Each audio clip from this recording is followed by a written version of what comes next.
My name is Scott West. I'm his younger brother. I'm this little dweeb right there, especially at his wedding. As dorky as I can look, right there. Ron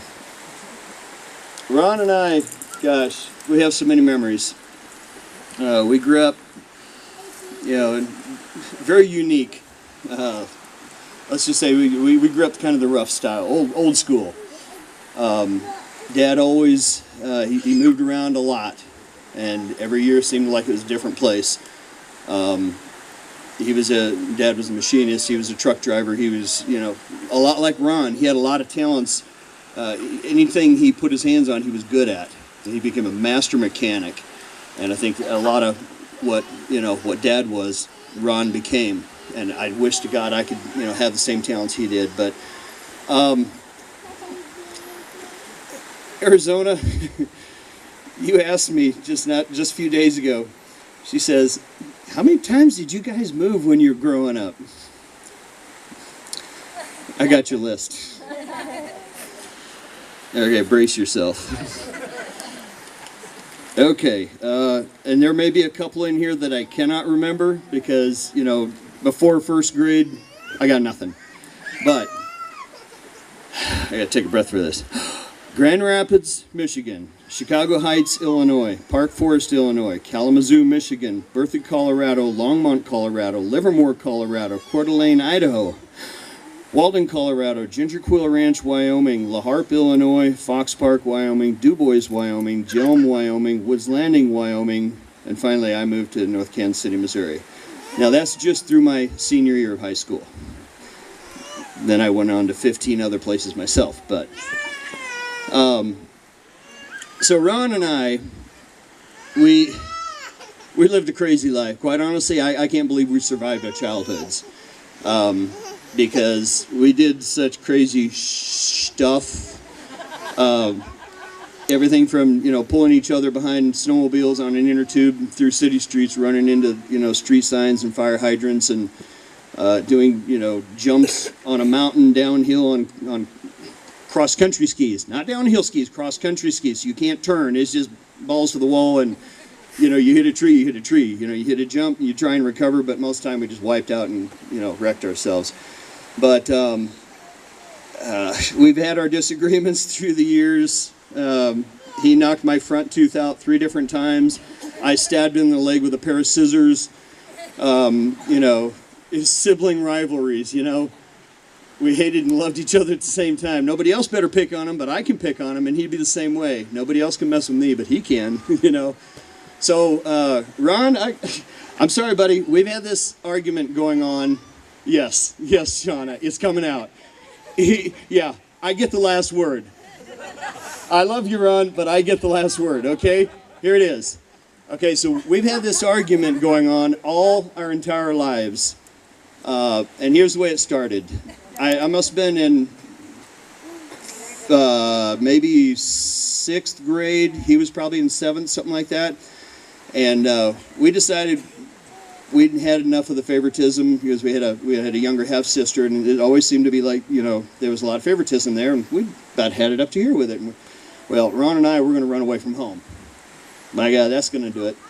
So we stole a couple of 10-speed bikes, and Dad had this little wooden Bible with a pull-out drawer, and he used to stash $100 bills in there. That was this, emergency stash. Well, being boys, we knew where his guns were. We knew where his stash was. If he had girly mags, we'd have known where those were too, but he didn't. But so we decided, $100 for him, $100 for me. We get on our stolen 10 speeds, and we're headed out of town. And we're going to go forge a life, just for ourselves, right? Until we got to the edge of town. Well, we got to stop for supplies. And by supplies, I mean candy.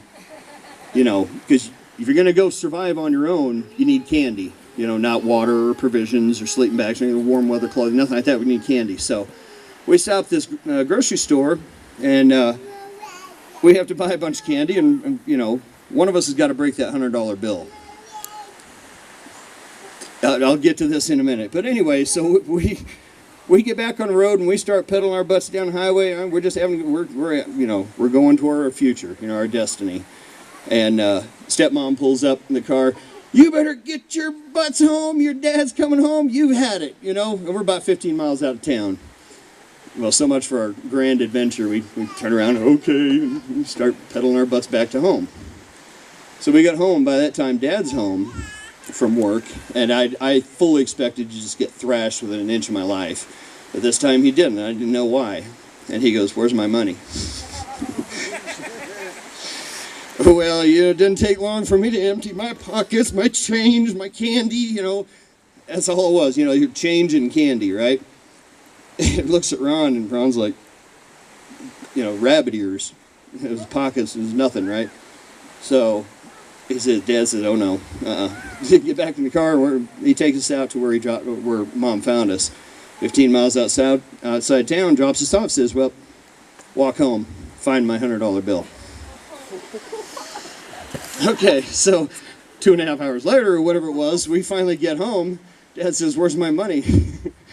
Ron still didn't have his $100 bill. He says, "Nope." Back in the car we go.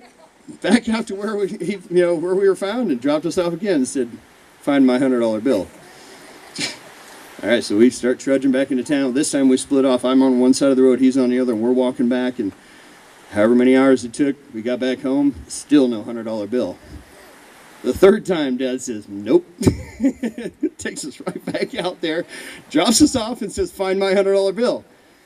Well, the time we got home, we still didn't have his $100 bill. So, long story short, Ron, that was your $100 bill you lost. That was not mine. You're the older brother, and everybody knows there's an older brother, there's a younger brother. Who's going to end up spending their money first? The younger brother, because the older brother ain't having it. You say, "Yeah." So, we'll continue this conversation on the other side, brother. I love you, but I got the last word. You're wrong. That was your $100 bill. So these are the kind of memories I get to live with. I was looking forward to, fighting with him the rest of my life about that. And, I told him one of these days, when you're old and gray, I'm going to come up, I'm going to kick you right out of your rocking chair and sprawl you out on the porch. And the reality of it was I'd have probably walked up with my walking stick and tried to kick, and I'd have broken my toe, and I'd have howled, and, "Oh," and he'd have coughed and laughed, and, then we'd have forgotten what we were doing. But that's what I was looking forward to. We didn't get to do that, but I'm so glad all you guys are here. I wish you had the memories that I had with him. He was an amazing man. He was definitely